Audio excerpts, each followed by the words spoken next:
진리로 인도하는 성령. 다시 한번 시작. 진리로 인도하는 성령. 제가 지금도 생생하게 기억을 하고 있습니다. 제가 초등학교 다닐 때 물론 교회를 한두 번 나갔지만 뭐 크리스마스 때도 나가고 여름 성경학교도 나가고, 근데 본격적으로 나간 것은 중학교 때부터 교회를 다니기 시작했어요. 중학교 때부터 교회를 다니다가 나중에 목사가 되고 나서 어떤 친구가 저를 오랜만에 만났어요. 너 목사가 됐다며? 이렇게 물어보더라고요. 나 목사 됐어. 그랬더니 너 그럼 신내림 받았어? 그러더라고요. 신내림 받았어. 제가 뭐라고 대답했을 거예요? 나 신내림 받았지. 여러분, 신내림 받았다는 말로, 우리말로 해서 우리 교회에 있는 성경으로 해석한다면 성령 받았냐 그 뜻이에요. 성령이 강림했냐 그 뜻입니다. 성령이 임했냐 그 뜻입니다. 맞아요? 틀려요? 맞잖아요. 그렇죠? 여러분, 물론 정서적으로 달라요. 무당이 받는 신내림, 제가 우리 동네가 아주 빈촌이고 아주 개화가 안 되고 동네가요 무당이 한 8명인가 있는 것 같아요. 교회도 없고요. 굉장히 각박한 동네입니다. 그래서 어렸을 때부터 그 신내림, 그 무당 구도는 것을 엄청 많이 봤습니다. 그래서 그 정서를 어느 정도 이해를 해요. 많은 사람들이 어렸을 때 제가 볼 때 어려운 일 당하면 그때 당시에는 병원을 쫓아가기보다는 누가 아프면 무당을 찾아갑니다. 그래서 부닥거리를 하죠. 그렇죠? 그런 것도 엄청 많이 봤어요. 부닥거리하는 것도 봤고 밤새도록 병을 읽는 것도 봤고, 또 우리 집에서도 그런 것을 많이 했습니다. 이렇게 어려운 일 당하면 무당을 찾아가지만 자기 자녀가 무당되기를 원하는 사람은 아무도 없었어요. 그 이유는 그 무당의 모든 것도 신내림은 뭐라 할까요? 순기능보다는 역기능, 다시 말해서 결과가, 미래가, 장래가 안 좋은 것들이에요. 그렇죠? 그것은 파멸의 길로, 그래서 어쩔 수 없이 무당은 됐지만 자기도 그 귀신에서 벗어나려고 하는 무당들이 있었어요. 너무 힘들어요. 근데 벗어나지 못하고 그 세계에 이렇게 묶여있는 그런 무당도 제가 어렸을 때 본 적이 있어요. 나 이거 하기 싫은데 어쩔 수 없이 끌려가는 거예요. 근데 성경에서 말하는 성령, 그러니까 영자가 성신이라고 해도 괜찮아요. 신자가 귀신자예요. 거룩한 귀신, 거룩한 영, 한문으로 표현한다면, 굳이 표현한다면 그렇습니다. 근데 성경에서 말하는 성령은 그런 부정적이고 파멸적이고 고통을 주는 신이 아니고, 그렇죠, 생명을 주고 소망을 주고 위로를 주고 진리로 인도하는 영이기 때문에 우리는 거룩성자를 써서 성령 이렇게 얘기합니다.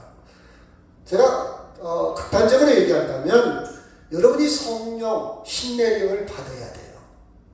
만약 성령을 받지 않았다면 여러분 아직도 예수를 잘 모르고 있고 기독교가 아직 뭔지를 모르는 사람들이에요. 그냥 교회는 다닙니다. 교회는 다녀도 아직 하나님에 대해서 정확하게 알지도 못하고 진정한 기쁨과 자유를 누리지 못하고 있다는 사실입니다. 자, 그걸 전제로 해서 성령을 받았는가 이렇게 문제 제기를 하고 들어가 보도록 하겠습니다. 자, 7절 시작. 그러나 내가 너에게 실상을 말하노니 내가 떠나가는 것이 너에게 유익이라. 내가 떠나가지 아니하면 보혜사가 너희에게로 오시지 아니할 것이요 가면 내가 그를 너희에게로 보내리니. 여러분, 조금 어려운 단어가 하나 있다면 보혜사라는 단어, 보혜사. 한문으로 말한다면 보자는 것은 보증하다, 보호하다, 보존하다, 그런 보자고, 해자는 은혜 해자입니다. 은혜를 보존하는 사자는 스승사자예요. 또 다른 말로 하나님 사자라고 쓰기도 합니다. 자, 전달자, 가르치는 자, 사자가요. 자, 그래서 은혜를 보존하고 은혜를 가르치는, 이렇게 표현을 하기도 했어요. 그래서 이제 영어 성경도 보고 뭐 여러 성경, 뭐 독일어 성경도 보고 헬라어 성경도 보면 이렇게 결론을 맺을 수가 있어요. 보혜사라는 뜻은 위로하는 자, 돕는 자, 또는 조언자, 우리를 변호하는 자, 보혜사. 저는 쉽게 그냥 어떻게 외웠는 거니 보호하고 은혜를 베푸는 자 이렇게 외웠습니다. 학교 다닐 때요. 여튼 보혜사라는 뜻은 이렇게 정리를 하면 무난해. 여러 성경을 이렇게 통틀어서 해석을 해보면, 그러면 우리가 7절 말씀을 이야기해서 예수님이 말하는 분이 내가 떠나가는 것이 너희에게 유익하다. 내가 떠나가는 것이 유익하다. 내가 떠나가지만 너희에게 그냥 혼자 너희들만 내버려 두는 게 아니라 내가 보혜사, 닉네임이죠. 별명이죠. 성령을 너희에게 보낼 것이다. 그 성령이 너희를 보호하시고 은혜를 계속 보존케 하시고 그 성령이 함께 할 것이다. 그 뜻입니다. 그리고 우리가 이 말을 이해하기 전에 그 앞장을 조금 배경을 조금 이해를 해야 돼요. 이 말씀을 언제 했는 거 아니? 요한복음 13장서 이렇게 보면 이제 예수님이 십자가에 잡혀서 십자가에 처형당하기 직전입니다. 그 전에 뭘 했는 거니? 그 전날 밤에 잡혀가기 전에 만찬을 했어. 예수님은 다 알고 있었죠. 만찬을 합니다. 만찬을 하고 유월절 만찬을 하고 제자들의 발을 씻기면서 너희들 중에 나를 본받고 팔을 자가 있을 것이다. 넘겨줄 자가 있을 것이다. 그러면 나는 십자가에 잡혀서 죽을 것이다. 그랬더니 제자들은 저는 아니죠 하면서 베드로는 특별히 아주 열정적인 베드로는 뭐라고 표현하는 거니? 그쵸. 너희 중에 나를 팔 자도 있을 것이고 나를 떠날 자도 있고 나 예수 몰라. 3년 동안 나를 따라다녔지만 너희들 중에 나 예수 모른다. 이렇게 잡아뗄 사람도 있을 것이다. 거짓말할 자도 있을 것이다. 왜? 신변이 불안하니까. 너도 예수 안 패지. 이렇게 되면 자기가 불안하니까 나 예수라는 사람 전혀 모릅니다. 욕하고 떠날 사람이 있을 것이다. 이렇게 얘기합니다. 그랬더니 베드로는 나는 죽을지언정 난 스승님 배반하지 않을 겁니다. 그렇죠? 나는 절대 예수님 당신을 배반하지 않을 겁니다. 부인하지 않을 겁니다. 그렇죠? 이렇게 다짐을 하죠. 여튼 제자 중에 가룟 유다의 배신으로 예수님은 잡혀가고 재판을 받습니다. 재판을 받고 십자가에 처형당합니다. 죽음을 당합니다. 그러면 어떻게 되겠습니까? 상황이 이제 모든 제자들이 따랐던 제자들이 이제 구심점을 잃어버린 거예요. 이제 예수 따라다니다 밥 줬던 개처럼. 이 말이 무슨 뜻이요? 개가요. 우리 집 개를 보면서 참 난 나를 느껴요. 처음에 어렸을 때 고양이가 개가 오니까 발 이렇게 밀어내고 비 오는 날 개 집에 들어가지도 못하고 다 밀어내니까 천막 끝에 이렇게 쭈그리고 앉아있더라고요. 그래서 불쌍해가지고 데려다가 문 안에 재운 적이 있습니다. 그런데 지금은요, 개가 컸잖아요. 막 고양이를 다 쫓아내 이제. 쫓아내고 지가 왕입니다. 이 개가 막 닭을 쫓아가요. 닭이 막 도망가다가 푸르륵 하고 닭 위로 지붕 위로 딱 올라갑니다. 그럼 개가 이렇게 쳐다보고 더 이상 쫓아갈 수가 없어요. 그것을 닭 쫓던 개처럼 허망하다 이 말이에요. 최선을 다해서 열심을 다해서 쫓아갔는데 먹잇감을 놓친 거예요. 이제 한계를 느낀 거예요. 이렇게 지붕만 쳐다봅니다. 그 뜻이 바로 닭 쫓던 개처럼 제자들이 그쵸 구심점을 잃었어요. 예수 따라다녔던 3년 동안 따랐던 모든 것이 이제 공황에 빠진 거예요. 허무해진 거예요. 우리는 뭐지? 우리 지금까지 직업을 그만두고 처자식도 돌보지 못하고 열심히 쫓아다녔는데 이건 뭐지? 더군다나 지금은 자기들의 생존의 위협을 받고 있습니다. 정신적으로 정서적으로 공황 상태뿐만 아니라 죽을 수도 있어요. 예수 너도 같은 패지. 너도 같은 당이지. 예수 당이지. 이런 위기에 처했을 때 그렇죠. 처했을 때. 그들은 하나님에 대해서 이제 하나님이 먹고 다 흩어지고 오합지졸. 그래서 예수를 따르던 공동체가 이제는 와해 상태, 위기 상황에 빠질 그런 것을 예수님은 감지를 하고 얘기를 하고, 그렇죠. 내가 떠나가는 것이 너희들에게 유익할 것이다. 나는 떠나가지만 너에게 성령, 그 성령은 어떤 성령이니 보혜사가 되는 그 내용에 있어서 보혜사 성령을 너희에게 보내리니, 그렇죠. 보내리니 걱정하지 말라, 근심하지 말라, 그런 내용입니다. 그런 내용이에요. 그렇죠. 그래서 이제 십자가에 처형당한 사람, 예수님이 하나님의 아들일까? 그가 우리를 구원하시는 그리스도일까? 여러분, 믿음이 가겠습니까? 지금 예수 안 믿는 사람들한테 당신 예수 믿으세요. 예수 믿어야 영원한 생명 얻습니다. 이렇게 얘기할 때 우리 아들이, 우리 딸이, 안 믿는 우리 아들, 딸이 받아들여질까요? 그 말이 먹히냐 이 말이야. 안 먹힙니다, 여러분. 안 먹혀요. 속으로 웃어요. 엄마나 믿어. 엄마나 교회 다녀. 그렇게 얘기할 겁니다. 여러분, 십자가에 처형당해서 지금까지는 기적도 행하고 능력도 행해서 그럴싸했어요. 뭔가 달라. 우리하고는 달라. 말씀이 달라. 그런데 마지막을 보니까 십자가에 무기력하게 당하고 있다 이 말이요. 아니, 하나님의 아들이라면 기적을 행할 거 아니요, 능력을 행할 거 아니요. 그렇죠? 그런 상황입니다. 그리고 지금까지 유대교라는 종교가 꽉 붙들고 있었어요. 기득권자입니다. 여러분, 텃세예요, 텃세. 마을, 시골에 가도요, 시골 사람들이 텃세를 해요. 도시에서 이사 가면, 저것 봐. 굴러온 돌이 박힌 돌을 빼려고 그러네. 저것 봐. 건방지네. 인사를 잘하네. 저것 봐. 저만하네. 나눌 줄도 모르네. 굉장히 예민하게 보고 있어요. 시골 사람들이. 그쵸? 그래서 나름 보이지 않는 텃세가 있어요. 교회도 그럴 수 있겠죠. 저거 이제 온 것이. 그쵸? 절대 그래서는 안 되는데 그럴 수 있어요. 아니면 여러분, 정치계나 학계나 모든 보이지 않는 텃세가 있겠죠. 내가 나이가 더 먹었는데, 그쵸? 내가 지금까지 내가 대장이었는데, 저거 건방지네. 또 두고 보자. 이런 마음이 있을 수 있지 않습니까? 유대교가 지금까지 그렇게 꽉 잡고 있었어요, 종교적으로.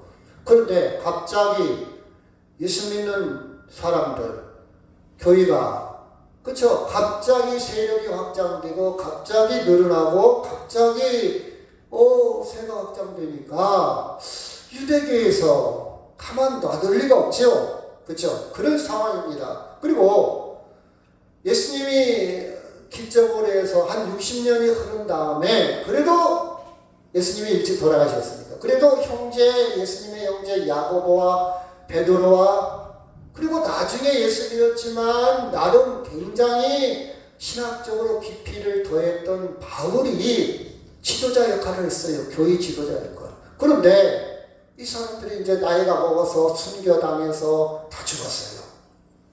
그리고 이제 70년대에 딱 들어서 가지고 로마가 박해가 시작합니다. 로마가 더 이스라엘을 이렇게 식민지하면서 로마 황제한테 절을 해라. 로마 황제만 섬겨야 된다. 아주 강하게 로마가 정치를 하기 시작합니다. 그러다 보니까 이 유대교에서 이번 기회를 통해서 예수 믿는 사람들 다 몰아내자, 축출해버리자, 그런 분위기에 있습니다. 자, 이쯤 되면요, 교회가 없어져야 맞아요. 이쯤 되면 교회가 소멸돼야 맞아요. 그런데 교회는 어떻게 되냐? 또 한 가지 얘기한다면, 그때 당시에 로마나 그리스란 나라가 있었어요. 그리스. 지금도 있지만, 그때 많은 지성인들, 학자들, 엘리트, 사회 지도급 유지들이요, 기독교를 어떻게 표현을 했냐? 무식한 사람들, 일자 무식한 사람들, 못 배운 것들, 저들은 진정한 신앙을 가진 게 아니다. 저것들은 잘못된 것이다. 이렇게 매도를 합니다. 그리고 또 한 가지 문제가, 예수님이 내가 간 그대로 다시 올 것이다. 이렇게 재림을 약속했는데 예수님이 오시지 않아요. 기다릴 때 예수님이 당장 오시지 않습니다. 예수님이 오시면 모든 것이 뒤집어지고 모든 것이 반전을 이루겠는데 예수님은 오시지 않고, 이런 상황에서 기독교는, 교회는 더 단단해지기 시작해요. 여러분, 경영을 한다든지 컨설팅을 한다든지, 그렇죠, 어떤 프로그램 프로젝트를 만들 때 이런 원인 분석을 싹 합니다. 해놓고 뭔가 계획을 세우고 프로그램을 만드는데 아무리 원인 분석을 해도 교회는 강해질 이유가 전혀 없어요. 근데 교회는 가면 갈수록 더 강해집니다. 더 확장합니다. 그렇죠? 불이 났을 때요, 초기에 진압을 않고 불이 어느 정도 확산이 한 다음에 이 손가지로 산에 가서 불을 끄면요, 그 바람에 의해서 더 불이 번져요. 잘못 어중중하게 불을 끄다는 오히려 산소를 공급해줘가지고 더 불이 더 잘 나도록 도와주는 역할을 한단 말이에요.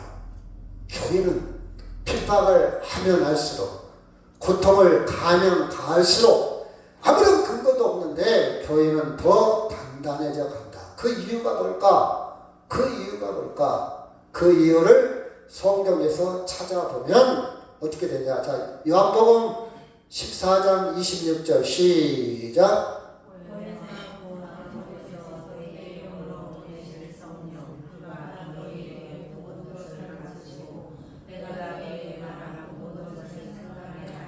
이 27절.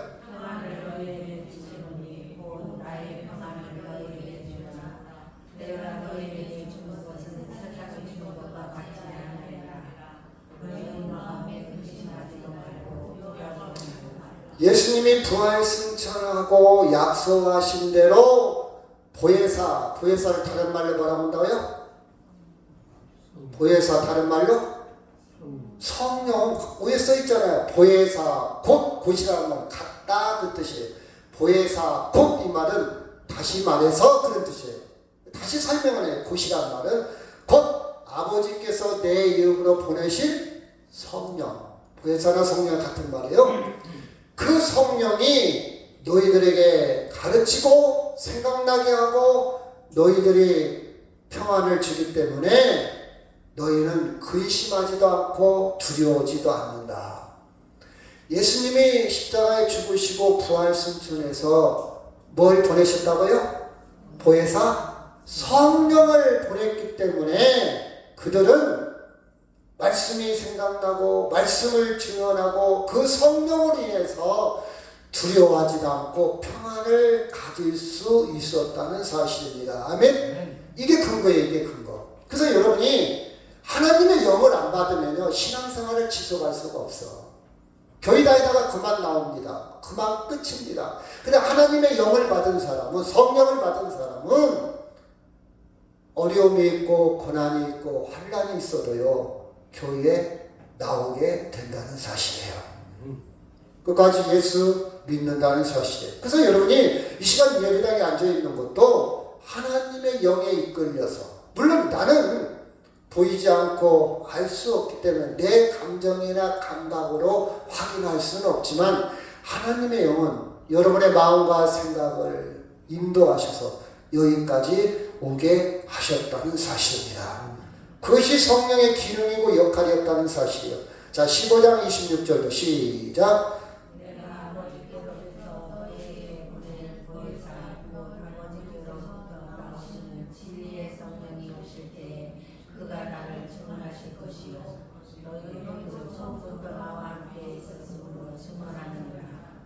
진리의 성령이 하나님이 내 안에서 증언해요. 예수 믿도록.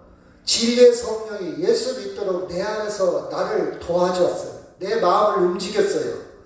예수 믿도록 또 다른 사람에게 증언합니다. 그게 누가 했다고요?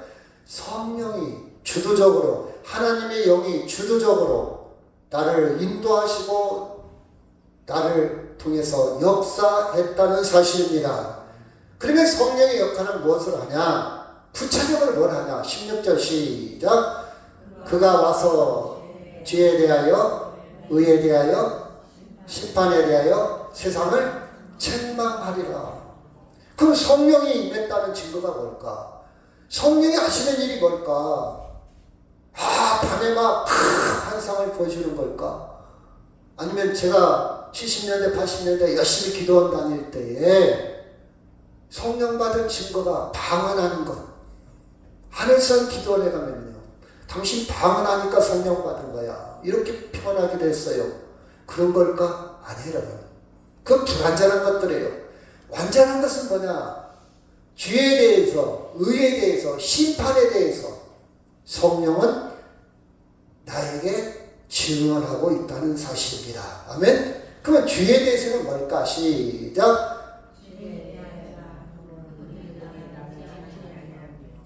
여러분, 죄가 뭘까요?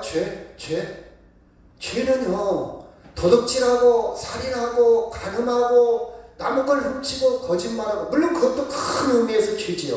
근데 성경에서 말하는 죄는 그것을 따지는 게 아니야. 물론 그것도 좋은 건 아니고 원치 않지요, 성경은. 근데 본질적으로 죄는 나를 믿지 않는 것, 예수님을 믿지 않는 것. 여러분의 자녀가 아무리 똑똑하고 아무리 착해도 예수님 믿지 않으면 성경에서는 그걸 뭐라고 한다고요? 죄라고 해요. 죄. 예수 믿지 않는 거예요. 이게 본질의 문제예요. 자, 여러분, 본질의 문제예요. 예수님을 믿지 않는다는 것은 예수님 자체를 부인하는 거고, 예수님의 말씀을 부인하는 거고, 그렇죠? 예수님의 말씀이 뭡니까? 복음이잖아요. 하나님의 나라의 내용이잖아요. 하나님의 통치, 하나님에 대한, 그렇죠? 하나님의 통치에 대한 것이잖아요. 이것을 믿지 않는다는 거예요. 그렇죠? 이게 죄입니다. 이게 죄예요. 나는 죄 안 졌어. 야, 예수 믿는 사람 뭔 죄를 이렇게 많이 져서 교회 가서 울고불고 이렇게 기도하냐. 나는 양심이 올바라서 나는 예수 안 믿어도 천국 갈 수 있어. 그런 사람도 있죠. 니들은 죄 많이 했잖아. 나는 죄 안 졌어. 나는 양심에 올바라. 나는 똑바로 살아. 여러분, 이렇게 말할 수 있어요, 세상에서. 왜? 세상은 그게 잣대니까. 자기들 생각이니까. 그게 윤리고 도덕이니까. 맞는 말이에요. 틀린 말은 아니죠. 근데 성경에서의 죄는 뭐라고요? 예수를 믿지 않는 것. 이게 기준이에요. 이게 기준. 이게 본질적인 기준이에요. 이게 정확한 기준이에요. 이게 최우선입니다. 그래서 우리 자녀들이 예수 안 믿으면 죄인이에요. 하나님 보실 때. 이건 사람의 힘으로 해결할 수 있는 게 아니에요. 이건 수련이나 교육이나 노력이나 돈을 닦아서 될 일이 아닙니다. 나를 믿지 않는 거라 그랬어요. 그 다음에 두 번째 시작. 의에 대하여 하면 내가 하나님께로 가니 너희가 다시 나를 보지 못할 것이다. 여러분, 의가 뭘까? 한문으로 옳은 의자입니다. 옳다 그 뜻이에요. 옳은 게 뭘까? 쉽게 얘기해. 정의가 뭘까? 불의가 뭘까? 여러분, 세상에 정의가 있습니까? 요새 막 TV에 시끄럽게 나오는 사람, 김아무개 가수 있잖아요. 그렇죠? 음주운전을 했어요. 거짓말을 했습니다. 다 거짓말했어요. 그렇죠? 그래서 경찰에서 다 이제 증거물이 다 나타나기 시작합니다. 그런데 공연을 합니다. 그러면 관객이 안 와야 맞잖아요. 저 거짓말쟁이. 왜 진실하지 못할까? 왜 내가 네 노래를 들어야 돼? 내가 옛날에 너를 참 네 노래가 좋았는데 너 거짓말하니까 나는 네 노래가 정이 떨어져서 이게 맞잖아요. 그런데요, 그럼에도 불구하고 많은 팬들이 모여듭니다. 그래서 이틀 동안 공연에서 40억을 벌었어요. 많이 벌었죠?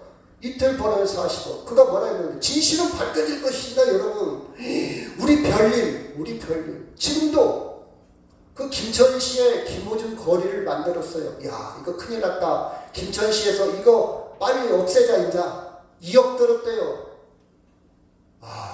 그 가수 이름을 해서 아무리 돈이 급하고 관광이 급해도 그렇지, 그쵸? 2억 들어서 했는데 이거 지워야 되겠다. 이제 관광객이 뚝 떨어졌어. 근데 그들 팬들은요, 뭔 얘기하는 거냐? 아직 재판도 안 끝났는데 왜 지우냐? 안 된다. 난리 났어요. 그가 어떤 일을 해도 좋아하는 사람이 있어요. 이것을 좀 어려운 말로 팬덤이라고, 팬이라는 말은 팬들의 킹덤, 합성어입니다. 팬들의 왕국, 자기들끼리는 무조건 좋아. 음주운전 할 수 있지 뭐. 거짓말 할 수 있지. 넌 거짓말 아니야?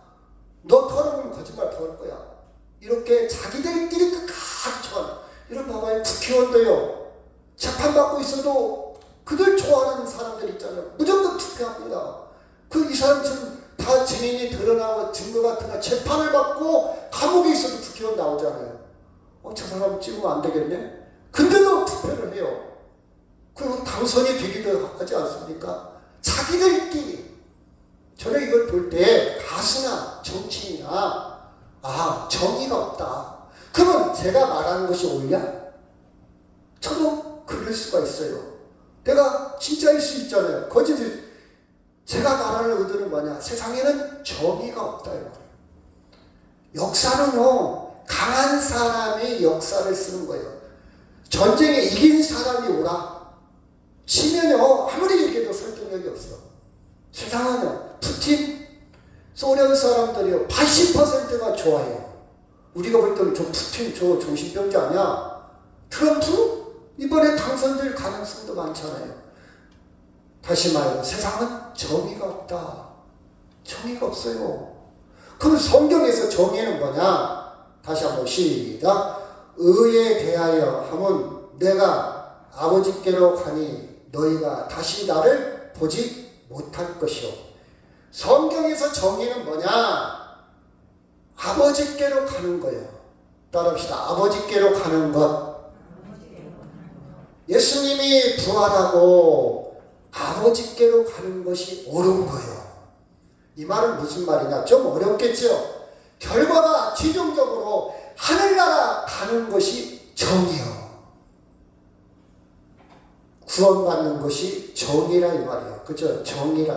그죠? 다시 한번 시작. 의에 대하여 하면 내가 아버지께로 가니 너희가 다시 나를 보지 못할 것이요. 의로운 것, 정의는 궁극적으로, 최종적으로 생명에 이르는 것.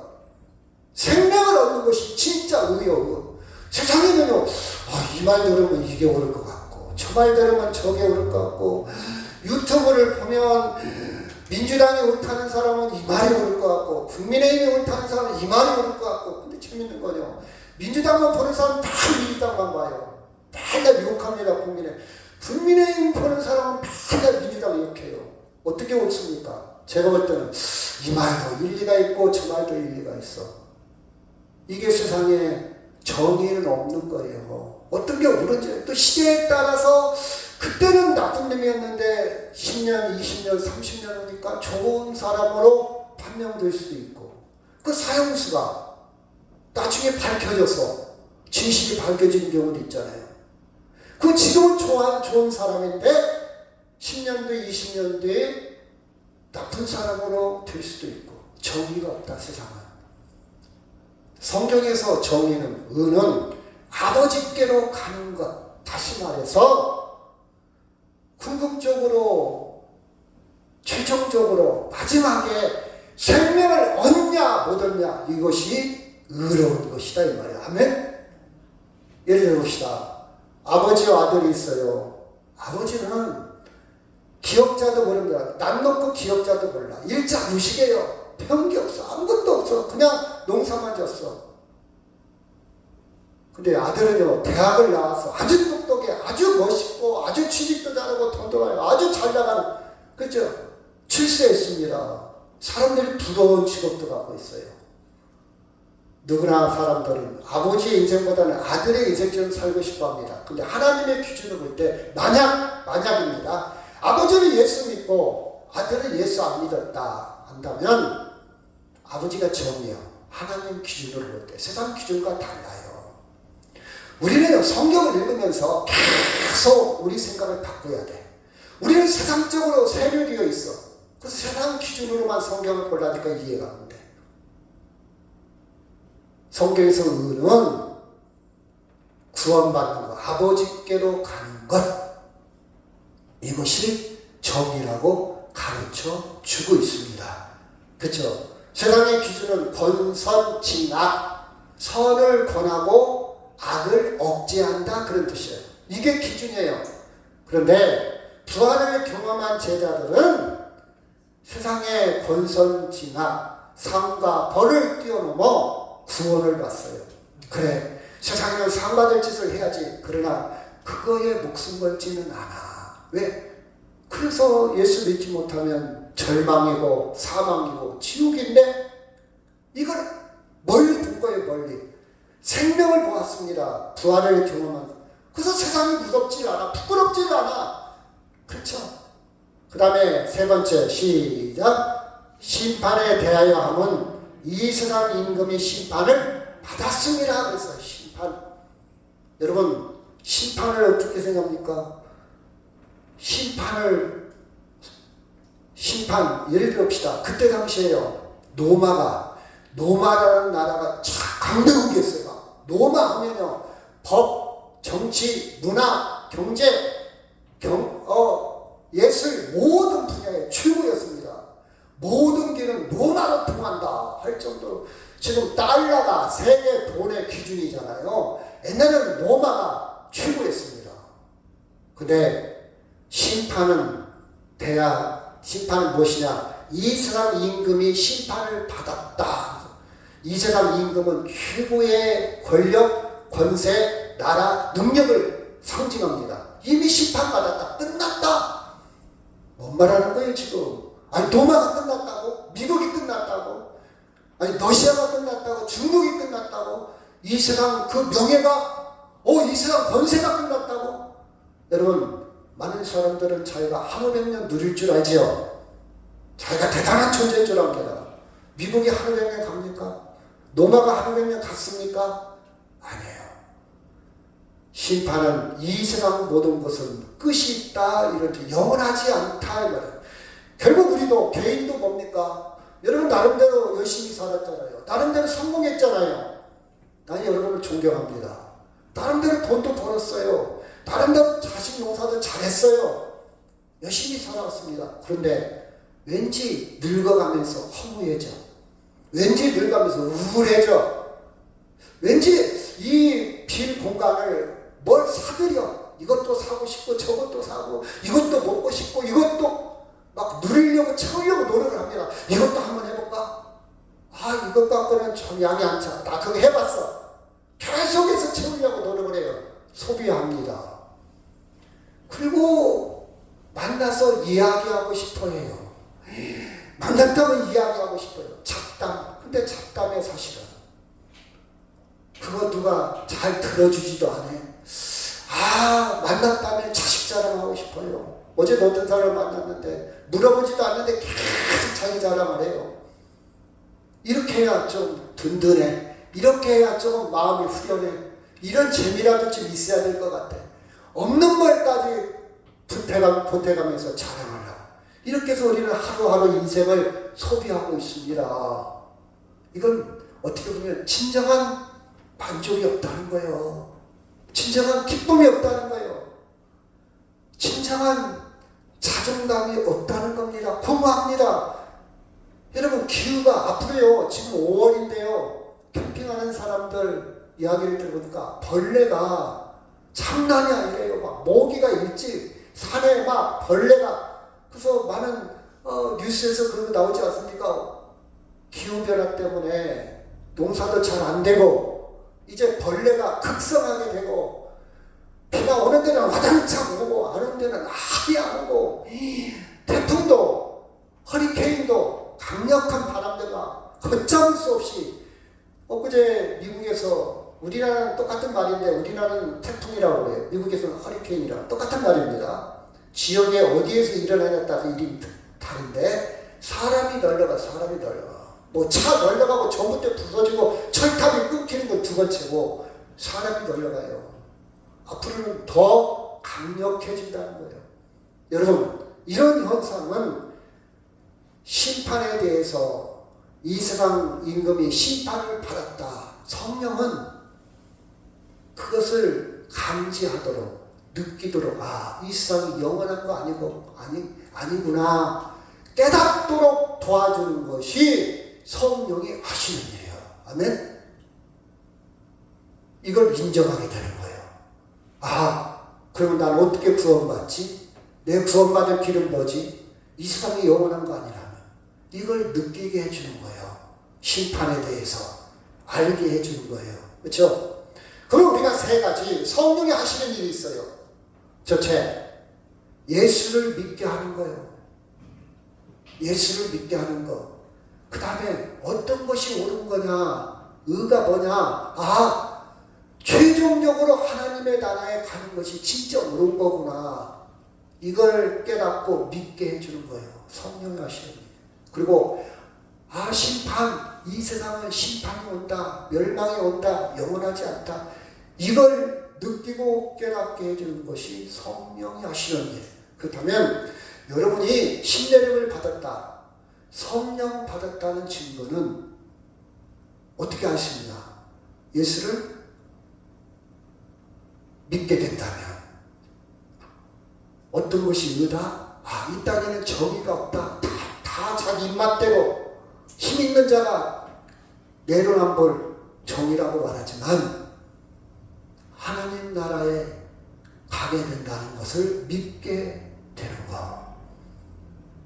또 이 세상은 영원하지 않고 심판에 이른다는 것을 깨닫고 믿어지고 아멘하게 된다면 여러분은 성령을 받았다는 증거입니다. 아멘? 그게 성령 받은 증거예요. 그게 신내림의 증거입니다. 그래서 성령을 다른 말로 진리의 영, 위로의 영, 평화의 영, 생명의 영 이렇게 표현하게 돼요. 진리의 영이란 말은 예수님으로부터 왔다. 예수님, 그렇죠? 예수님으로부터 진리의 영이에요. 성령이 나를 위로합니다. 성령이 있으면요 마음에 평화가 있어요. 성령이 있으면요 생명에 대한 견고한 믿음이 생깁니다. 이것이 신내림 받은 증거예요. 안 무섭죠? 신내림 받았다는 말이. 설성이 성령이 임했다는 말은 어떻게 됐다고요? 무슨 영이라고요? 진리의 영, 그 다음에 위로의 영, 그 다음에 평화의 영, 그 다음에 생명의 영이 내 안에 작동했다는 거예요. 알게 하시고 이해시키고 믿게 했다는 거예요. 그러면 성령, 보혜사 성령을 경험한 사람, 이것이 영한 사람은 정확하게 자녀 문제 있습니다. 돈의 문제 있어요. 미래, 불확실한 미래도 있어요. 질병의 문제도 있습니다. 그리고 죽음도 점점 가까워지는 것 같아. 옛날 다르고 올 달라. 그렇다 할지라도 자유를 누립니다. 평화를 누립니다. 나는 행복해요. 노래할 수 있어요. 그렇죠? 여러분, 돈 때문에 힘들어요. 자녀 때문에 속상해요. 미래가 불안합니다. 질병 때문에 고통스럽습니다. 죽음의 문제도 큰 문제입니다. 그렇다 할지라도 자유와 평화와 행복을 누릴 수 있다는 사실이에요. 요한복음 8장 12절 시작. 진리를 알지니 진리가 너희를 자유케 하리라. 진리를 알지니 진리는 나는 길이요 진리요 생명이니 예수님을 안다면 그렇죠. 죄에 대해서, 의에 대해서, 심판에 대해서 성령의 도움을 받았다면 자유를 누린다는 사실입니다. 자, 13절 시작.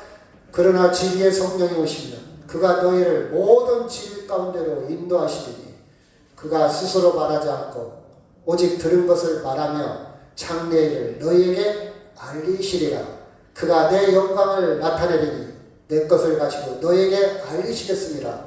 무릇 아버지께서 있는 것은 다 내 것이라. 그러므로 내가 말하기를 그가 내 것을 가지고 너희에게 알리시리라 하였노라. 아멘.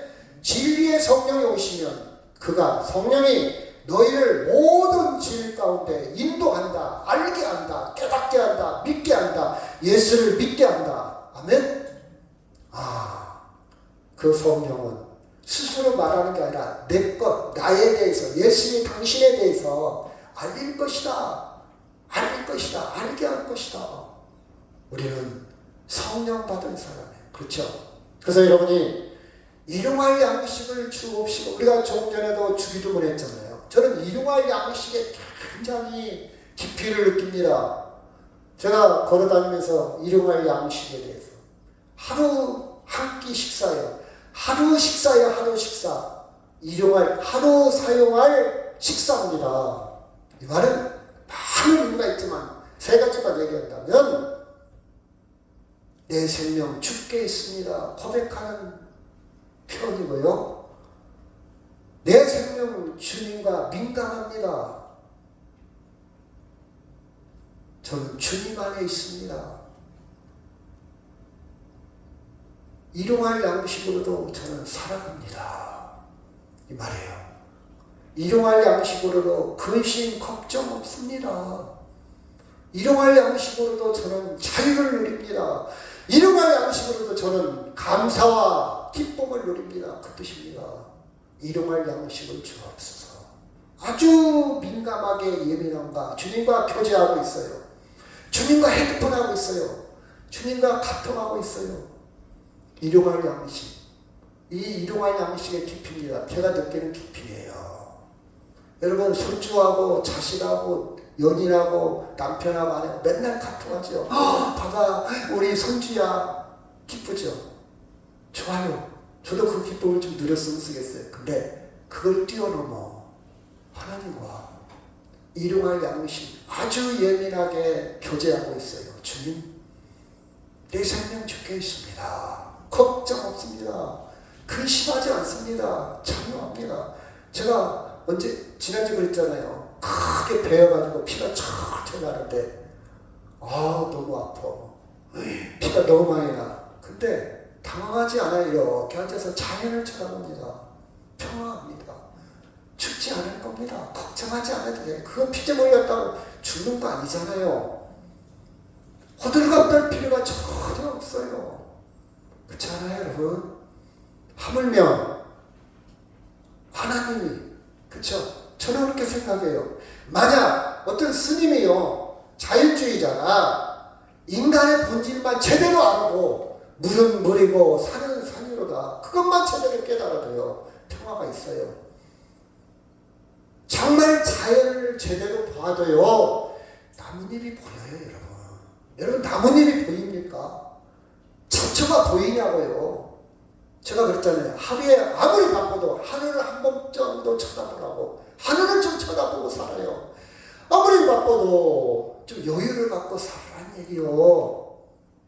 그렇죠? 그 정도만 돼도 그렇죠. 우리는 어떻게 보면 막 사들이고 막 귀금속, 액세서리 거기에 몰빵하지 않아요. 내 자랑하고 나를 드러내고 그런 거에 너무 목숨 걸지 않아요. 그것도 필요하겠지만 그거 그렇게 중요하지 않아요. 자유할 수 있어요. 그것만 있어도. 그런데 예수님의 제자들은 인간, 자연 그걸 뛰어넘어. 그쵸? 뛰어넘어. 예수님의 말씀, 진리, 십자가 부활을 통해서 깊이 들어갔어요. 진정한 자유와 진정한 평화와 진정한 기쁨을 누렸다는 사실입니다. 그래서 일용할 양식에 깊이 들어갔어요. 그래서 그들은요, 십자가의 처형, 예수님의 부활을 통해서 평화를 누린 게 아니에요. 저는요, 성철 스님이 물은 물이고 산은 산이로다. 굉장히 깊이 있는 철학입니다. 저는 불경을 많이 읽어요. 철학적으로 너무 깊이가 있다. 이 정도만 돼도 평화를 누립니다. 근데 막연하잖아요. 근데 예수님의 제자들은요, 그 정도 철학적인 깊이가 아니라 실제로 죽고 다시 산 예수님을 통해서 동행, 죽음을 뛰어넘는 거예요. 확실하잖아요. 성철 스님이 깨달은 것보다 확실해요. 대단해요. 여러분 그렇지 않습니까? 그 주님이 나와 함께 하신다는데, 그 주님이 나와 동행한다는데, 그렇죠? 그 주님이 임마누엘 죽는 순간에도, 그러니 일용할 양식만 있어도요 감사할 수 있잖아요. 걱정하지 않아도 되잖아요. 그렇잖아요. 왜 걱정하십니까? 꽃도 저렇게 누가 가꾸지 않아도 저렇게 이쁘게 피어나는데 하물며 하나님의 자녀일까 보냐. 왜 걱정하느냐. 그날 걱정 그날 족하다. 해가 지도록 걱정하지 마라. 그 깊이에 들어가기를 주의 이름으로 축원합니다. 그래서 여러분 성령을 받았다는 것은 죄에 대해서 의에 대해서 심판에 대해서 분명한 이해를 하고 믿게 되고 그 다음에 무엇을 누린다고요? 자유를 누리는 자유. 일용할 양식이 지금 여기에 그렇죠? 지금 여기에서 자유를 누려, 기쁨을 누려, 감격을. 왜? 죽음에서 부활을 받거든. 성령이 내 안에서 역사합니다. 성령이 내 안에서 작동을 해요. 갈라디아서 5장 1절 시작. 그리스도께서 우리를 자유롭게 하려고 자유를 주셨으니 그러므로 굳건하게 서서 다시는 종의 멍에를 내지 말라. 예수님을 통해서 충분히 여러분 병마에서 가난에서 자녀에서 자유할 수 있어요. 더 큰 것이 있기 때문에. 자녀 중요합니다. 돈 중요해요. 질병 중요해요. 그러나 그것을 덮을 수 있는, 그것을 뛰어넘을 수 있는 더 큰 하나님의 사랑이 있습니다. 그래서 자유하는 거예요. 무엇을 먹을까? 무엇을 입을까?